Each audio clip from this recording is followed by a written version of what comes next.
स्वागत है आपका अपने YouTube channel excellent coaching centre में। आज की इस वीडियो में हम बात करेंगे जो क्लास 10th का इकोनॉमिक के चैप्टर नंबर 2 भारतीय अर्थव्यवस्था के क्षेत्र, इसको कैसे किया जाए। ये चैप्टर हमारे पेपर के हिसाब से, पेपर को देखा जाए तो बहुत ही ज़्यादा इंपॉर्टेंट और स्कोरिंग चैप्टर है। ये चैप्टर बहुत ईजी भी है और बहुत ही टफ है। अगर जिसको अच्छे से समझ लिया जिसने, उसके लिए ईजी है, जिसने नहीं समझा उसके लिए मुश्किल है। चलो आप तो समझ रहे हो, आपके लिए ईजी होगा। स्टार्ट करते हैं, आज का चैप्टर स्टार्ट करते हैं। ये देखो, हमारा जो फर्स्ट टॉपिक जो होगा हमारा वो है अर्थव्यवस्था, भारतीय अर्थव्यवस्था के क्षेत्र। ये हमारे चैप्टर का नाम है और हमारा फर्स्ट टॉपिक का नाम भी यही है, भारतीय अर्थव्यवस्था के क्षेत्र। ये क्या है, ये हमारा 3 प्रकार का होता है। भारतीय अर्थव्यवस्था का जो क्षेत्र है वो 3 प्रकार का होता है, एक प्राथमिक, द्वितीयक और तृतीयक।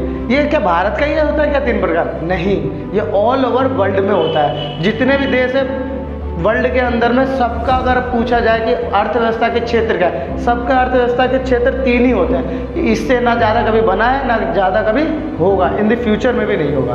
तो स्टार्ट करते हैं। पहला है हमारा प्राथमिक क्षेत्र, इंग्लिश में बोलते हैं इसको प्राइमरी सेक्टर। अभी होता क्या है, प्राकृतिक संसाधनों का दोहन, दोहन का मतलब नहीं समझ में आ रहा हो तो इसको आप उपयोग भी कह सकते हो। उपयोग करके, दोहन करके एक अच्छा उत्पादन करना, मतलब प्राकृतिक संसाधन का उपयोग करके। जैसे प्राकृतिक संसाधन क्या, मान लो मेरे को खेती करनी है तो मैंने किसका इस्तेमाल किया, मिट्टी का इस्तेमाल किया, ज़मीन का इस्तेमाल किया, तो वो क्या कहलाता है, हमारा प्राकृतिक संसाधन कहलाता है। तो उसका उपयोग करके हमें क्या करना है, अच्छा उत्पादन करना है। तो अच्छा उत्पादन, जो हम प्राकृतिक संसाधनों का उपयोग करके जो उत्पादन करते हैं ना, वो हमारा होता है कच्चा माल। इंग्लिश में बोलते हैं रॉ मटेरियल। रॉ मटेरियल, अब मान लो सपोज दैट मैंने खेती करी, मैंने क्या करी, खेती करके मैंने गेहूं बोया, गेहूं से मैंने किसमें गेहूं निकाल लिया। अब क्या मैं गेहूं को खाऊंगा? नहीं, मैं गेहूं को नहीं खाऊंगा। तो जो गेहूं निकला वो हमारे लिए क्या है, कच्चा माल है ना। तो नॉर्मली प्राथमिक क्षेत्र से क्या निकलता है, कच्चा माल निकलता है। ठीक है, अब इसमें हम कौन कौन से व्यवसाय, कौन कौन से बिजनेस करते हैं इसके अंदर, ये देखते हैं। पहला तो कृषि है, जैसा कि मैंने अभी बताया ही था आपको, और दूसरा मत्स्य पालन। मत्स्य पालन क्या होता है, मछलियों को पालता है। जैसे हम समुद्र से या जहाँ से भी नदी से मछली को पकड़ लेते हैं और हमारे अपने जो खेत जहाँ ज़मीन वगैरह होता है वहाँ पर गड्ढा खन देते हैं और फिर उसमें क्या करते हैं, पानी भर देते हैं और उसमें मछलियों को क्या करते हैं, पालते हैं। मछलियों को पालते हैं। अगर 4 मछली है फिर उसे 6, 7, 8 ऐसे मछली की संख्या बढ़ती जाती है। और पशुपालन भी करते हैं हम, गाय भैंस बकरियों को खेतों में पालते हैं। मुर्गी पालन भी करते हैं, इत्यादि एक्सेट्रा बहुत से वर्क है जो हम किसमें करते हैं, प्राथमिक क्षेत्र में करते हैं। समझ में आ गया। अब हमारा सेकंड टॉपिक है वो है द्वितीयक क्षेत्र। द्वितीयक क्षेत्र सेकेंडरी सेक्टर, इसका नाम सेकेंडरी सेक्टर है, लेकिन हम इसको एक तरह से इंडस्ट्रियल सेक्टर भी कहते हैं। क्या कहते हैं, इंडस्ट्रियल सेक्टर।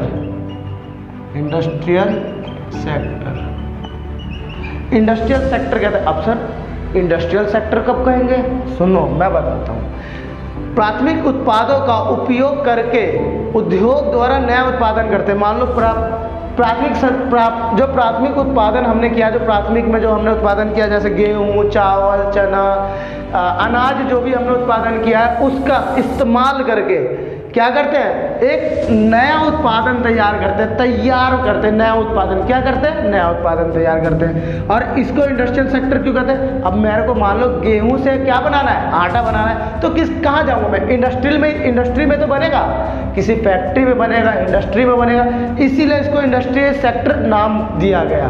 समझ में आया। अब इसके अंदर क्या होता है, जैसे गेहूँ से हमने आटा बना दिया और फिर गन्ने से चीनी बना दिया या गुड़ बना दिया। अब मान लो हमने क्या, प्राइमरी सेक्टर से हमने गन्ना उठाया और उसको सेकेंडरी सेक्टर में फैक्ट्रियों के अंदर में ले जाकर मशीनों की सहायता से हमने क्या बना दिया, नया माल, नया उत्पादन तैयार कर दिया। क्या तैयार कर दिया, जैसे चीनी तैयार कर दिया, गुड़ तैयार कर दिया। तो इसमें हम क्या थे, रेडी प्रोडक्ट बनता है, तैयार माल, हिंदी में बोलते हैं तैयार माल किसमें होता है हमारा, इसमें हमारा कच्चा माल से सेकंड सेक्टर में क्या हो जाता है, तैयार माल हो गया। अब ये समझो, हमारा माल भी तैयार हो गया। अब माल तैयार हुआ तो ये तो थोड़ी ना कि छोटे छोटे क्वांटिटी में तैयार हुआ होगा, नहीं, टनों में तैयार होता है, कई टन, हजारों किलो में तैयार होता है। अब मान लो सपोज मेरे को नीड पड़ेगी, मान लो मेरे को 1 किलो आटा चाहिए, तो मैं क्या इंडस्ट्री के पास जाऊँगा, फैक्ट्री के पास जाऊँगा जिनके पास हज़ारों किलो लाखों टन में आटा वगैरह होता है, तो मैं उससे ये जाके बोलूँगा भैया 1 किलो वो दे दो, आटा दे दो, वो दे देगा मेरे को? नहीं देगा। तो मेरे को अब बताओ, इसी से हमारा अगला सेक्टर जो निर्माण हुआ है, हमें अगले सेक्टर की नीड कैसे बढ़ी? इसीलिए नीड बढ़ी कि हमारी जो सेवा है वो हमें ईजी पड़ जाए, जो हमें नीड है वो हमें फुलफिल करने के लिए आसान, हमारे घर के नीड में ही बहुत छोटी छोटी क्वांटिटी में मिल जाए, ऐसी सुविधा हमें चाहिए थी। तो हमने क्या कर दिया? तृतीय क्षेत्र बना दिया। हमने क्या बनाया? तृतीय क्षेत्र। इसको हम बोलते हैं टर्टरी सेक्टर भी बोलते हैं, इंग्लिश में बोलते हैं टर्टरी सेक्टर। इसमें क्या करते हैं? ये उत्पादन नहीं करती है। अब ये उत्पादन नहीं करती है। सपोज इसने क्या किया? इसने गेहूं उत्पादन किया, इसने क्या उत्पादन किया? आटा तैयार किया, इसने आटा तैयार किया, चीनी तैयार किया। क्या अब ये चीनी से भी कुछ तैयार करेगा क्या? नहीं, ये उत्पादन नहीं करती है। जो थर्ड सेक्टर होता है वो उत्पादन नहीं करती है। क्या करती है? उत्पादन में सहायक करती है। उत्पादन प्रक्रिया जो होती है ना, जो उत्पादन प्रक्रिया होती है, प्रोसेस होती है, इसमें बहुत हेल्प करती है। मैंने जैसे मान लो सपोज दैट इसने क्या आटा बना लिया, अब आटा बना लिया, बहुत लाखों में बनाया, टनों में बनाया, तो क्या ये अब 1-1 किलो सबको बेचेगी क्या? नहीं। तो ये क्या करेगी? जो थर्ड सेक्टर के रिटेलर है और होलसेलर है, उनको जाके हज़ारों किलो या लाखों किलो में जो भी होगा उसको देंगे माल, और वो क्या करेगा? छोटे छोटे करके हमारे पास पहुँचाएगा। जैसे हमें कोई 1 किलो आटा लेने जाते हैं, गली में जाते हैं, अरे गुप्ता जी के दुकान से ले आओ, शर्मा जी के दुकान से ले आओ, तो वो क्या है? हमारा थर्ड सेक्टर का है। क्या है वो? Third sector. अब ये बताओ, हमारी जो सेवाएं हुई ना, हमें सामान आटा लेने के लिए 10 किलोमीटर दूर फैक्ट्री पर नहीं जाना पड़ा, हमें सिर्फ 100 मीटर दूर एक दुकान शॉप पर जाना पड़ा, तो हमारा वर्क बहुत ही ईजी हो गया। और भाई कितना ईजी हो गया, वहाँ 10 किलोमीटर जाना पड़ता है, यहाँ 100 मीटर में ही हमारा काम हो गया। तो हमारे को सेवा हुआ ना, हमारे को वर्क जल्दी हुआ, तो इसको हम बोलते हैं सर्विस सेक्टर। तृतीय सेक्टर को हम क्या बोलते हैं? नॉर्मली माना जाता है, इसमें कुछ हमारा कुछ माल तो बनता नहीं है, उत्पादन तो होता नहीं है, तो हम इसमें करते क्या है? सर्विस प्रोवाइड करते हैं। यहाँ से उठाकर यहाँ पर लाते हैं और हम किसको देते हैं? डिस्ट्रीब्यूट करते हैं। तो हम क्या कर रहे हैं? सर्विस कर रहे हैं जहाँ तक है। तो इसके अंदर हम कौन कौन सी, जैसे बैंक की सर्विस हो गई, बैंक की सर्विस, जैसे बैंक क्या करती है? लोगों को लोन प्रोवाइड करती है, लोगों के पैसे को जमा करती है, और इंडस्ट्रियल जितने भी फर्स्ट सेक्टर के इंडस्ट्री है उनको लोन प्रोवाइड करती है अपने कृषि सेक्टर को फैलाने के लिए। और सेकंड सेक्टर को जैसे कोई प्लांट लगाना है, कोई मशीनरी लगाना है, कोई न्यू फैक्ट्री खोलना है, तो उसको और लोन देती है। और ऐसे परिवहन, अब मान लो फर्स्ट सेक्टर से हमारा क्या तैयार हो गया? गेहूँ तैयार हो गया। अब गेहूँ से जहाँ आटा बनेगा, कहाँ बनेगा? सेकंड सेक्टर में। तो वहाँ जाने के लिए किससे? पैदल तो जाएगा नहीं, या खुद चल के तो जाएगा नहीं, तो जाने के लिए किसका इस्तेमाल करेगा? परिवहन का इस्तेमाल करेगा। और वो परिवहन क्या कहाँ का होता है? थर्ड सेक्टर का होता है। ऐसे ही बीमा कंपनी, मान लो किसी चीज़ का इंश्योरेंस करवा रखा है, मैंने अपने मकान का इंश्योरेंस करवा रखा है, और किसी अर्थक्वेक में हमारा मकान टूट गया है, तो बीमा कंपनी क्या करेगी? इस मकान का क्लेम करेगी। हमने जितने का इंश्योरेंस करवा रखा होगा उतना हमको क्लेम करेगी। तो कौन करती है? वो बीमा कंपनी करती है। वो क्या हमें सेवाएं तो दे रहा है, और क्या दे रहा है? कुछ माल वगैरह दे रहा है? नहीं दे रहा है। तो वो हमें क्या दे रहा है? सेवा दे रहा है। सेवा दे रहा है, इसका मतलब वो क्या है? Third sector. ये तीनों सेक्टर बहुत अच्छे से ज्ञान हो गया। देखो नॉर्मली अब एक सार समझते हैं, एक बढ़िया तरीके से समझते हैं। यहाँ से हमने गेहूँ लिया, यहाँ से हमने क्या इस फैक्ट्री से हमें क्या मिला? गेहूँ मिला। फिर इसको हमने सेकंड फैक्ट्री में भेज दिया। सेकंड फैक्ट्री में हमने क्या इसका तैयार कर दिया? आटा तैयार कर दिया। सेकंड फैक्ट्री में हमने क्या तैयार कर दिया? आटा। देखो यहाँ भी प्रोडक्शन हो रहा है, यहाँ भी उत्पादन हो रहा है, और यहाँ भी उत्पादन हो रहा है। अब क्या आटा से भी कुछ बनाएंगे? नहीं। क्या बनाएंगे? आटा सीधा जाके दुकानों में बेचेंगे। ये क्या हो रहा है? ये हमें सेवा दे रही है ना, सेवा देती है। ये हमें सेवा दे रही है, ये हमें कोई प्रोडक्शन नहीं दे रहा है, कोई माल तैयार नहीं कर रहा है, ये सिर्फ डिस्ट्रीब्यूट का काम कर रहा है, देने का काम कर रहा है। तो एक अच्छे से समझ में आ गया फर्स्ट सेक्टर, सेकंड सेक्टर और टर्टरी सेक्टर। इतनी बात समझ में आ गई। अब हम अगला सेकंड टॉपिक पढ़ेंगे जीडीपी। जीडीपी आपको पता है क्या होता है? नहीं पता? सुना तो होगा ही आपने। अरे अभी लॉकडाउन में चल तो वही रहा है कि हमारे देश की जो अर्थव्यवस्था की जीडीपी लगातार गिरते जा रही है। इसका क्या मतलब है? कुछ पता है?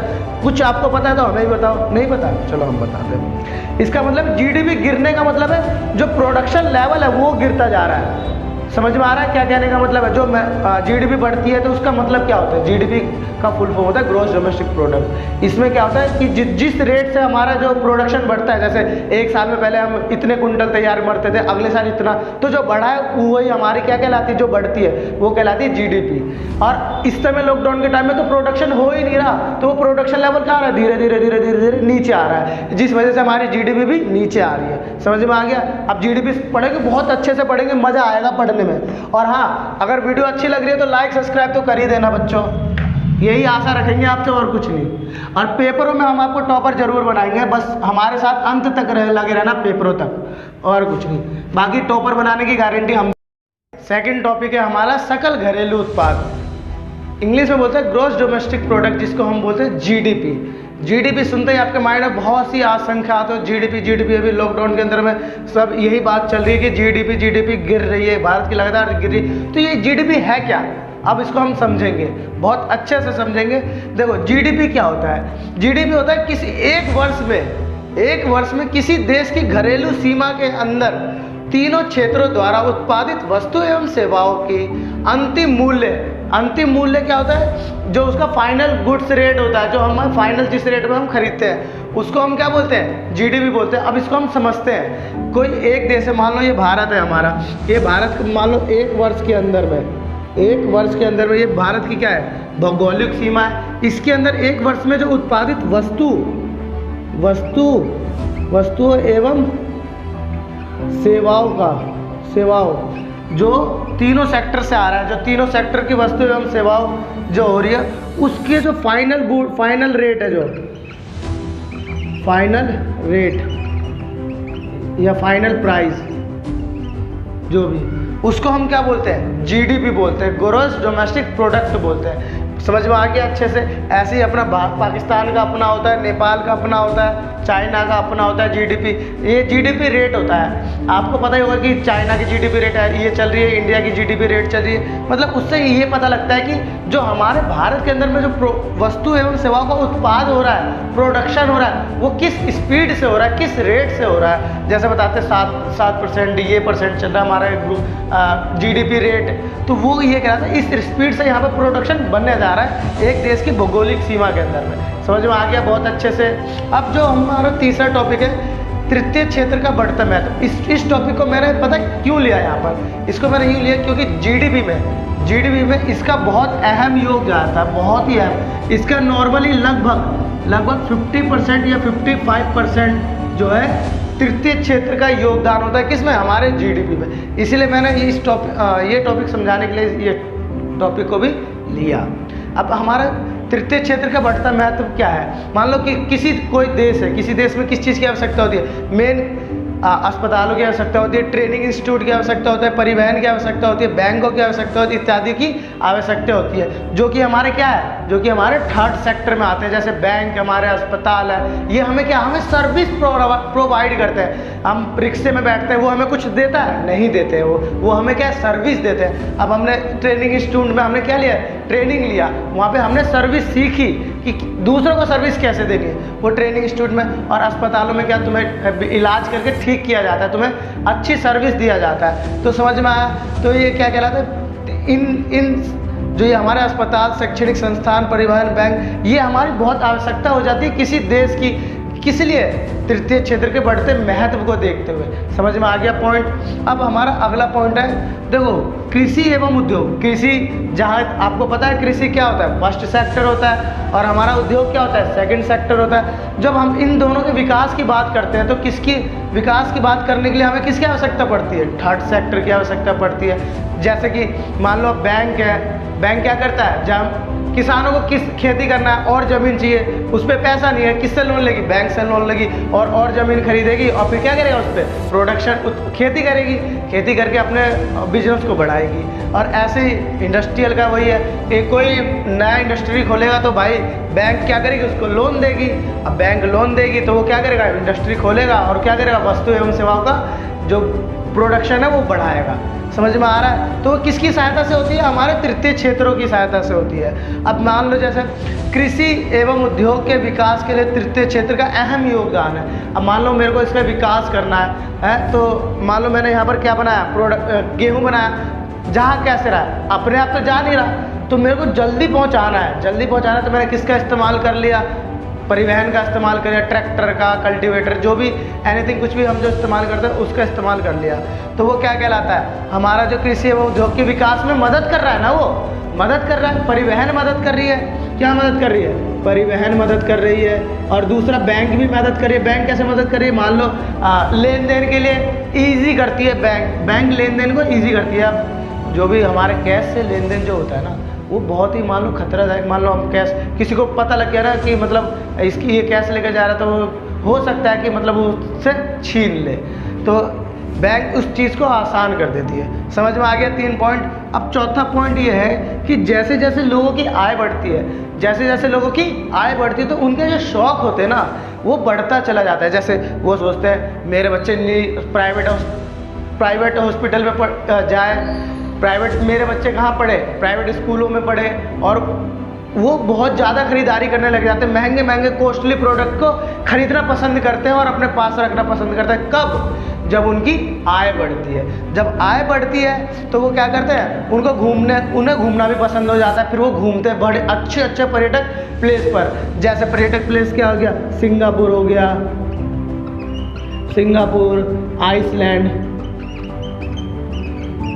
आइसलैंड इत्यादि, इन सब जगहों पे क्या वो घूमने चले जाते हैं। जब वो वहाँ घूमने जाते हैं तो वो क्या करते हैं, खर्च करते हैं। जो उनकी आय बढ़ेगी तो उनकी खर्च भी होगा। तो ये स्तर जो होता है ना खरीदारी, इससे क्या होता है, हम खरीदारी करेंगे तो क्या चीज़ करेंगे, थर्ड सेक्टर में तो कोई चीज़ खरीदारी करेंगे।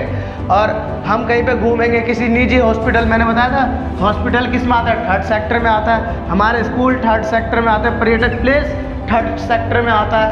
तो ये सब जितने भी लोगों की आय बढ़ती है तो हमारा तृतीय क्षेत्र होता है उसका महत्व भी बढ़ जाता है। क्यों, जब मेरी आय बढ़ेगी तो मेरे को खर्च करना है, मैं खर्च कहाँ करूँगा, तृतीय क्षेत्र में तो खर्च करूँगा। महंगे स्कूलों में भेजूँगा अपने बच्चों को, अच्छे अच्छे हॉस्पिटल में जाके अपना इलाज करवाऊँगा, बढ़िया बढ़िया जगह पे घूमूंगा, कॉस्टली प्रोडक्ट खरीदूँगा। तो ये कब होता है, जब हमारी आय बढ़ती है। तो हमें किसकी नीड होती है, तृतीय क्षेत्र की विस्तार, शॉप्स वगैरह, ये इनकी नीड होती है। समझ में आ गया पॉइंट। मेरे को लगता है आपको ये तृतीय क्षेत्र का बढ़ता महत्व को देखते हुए आप इसके सारे क्वेश्चन, जितने भी इससे रिलेटेड क्वेश्चन है, बड़े आराम से आप कर लोगे। और जीडीपी मैंने बता दिया, जीडीपी में इतने अच्छे तो हो ही आप। अब हम आपको बता रहे हैं, इसको मिटाकर अगला टॉपिक पढ़ाएंगे। और इस वीडियो में हम आपको बताएंगे कि ये हमारा फर्स्ट पार्ट है, और जो अब अगला वीडियो बनेगा वो बनेगा सेकंड पार्ट का। तो ये वीडियो हमारा पार्ट सेकंड भी ज़रूर देखना। अगर पेपर में आप अच्छे मार्क्स लाना चाहते हो तो हमारे संग अंत तक बने रहना, अपने पेपर फाइनल पेपर तक बने रहे। और हमारे चैनल को क्या कर दे, सब्सक्राइब कर दे, ताकि हम जो भी वीडियो बनाएं वो उसकी अपडेट आपके पास सबसे पहले आए। तो बच्चों, आशा करता हूँ आप हमारे चैनल को लाइक और सब्सक्राइब, और हाँ, जो भी आपको डाउट कुछ भी समझ में नहीं आता है तो आप कमेंट हमें बहुत आराम से कर सकते हो, कोई भी दिक्कत नहीं है। हम आपको तुरंत हैंड टू हैंड सॉल्यूशन उसी टाइम बताएंगे। ठीक है दोस्तों।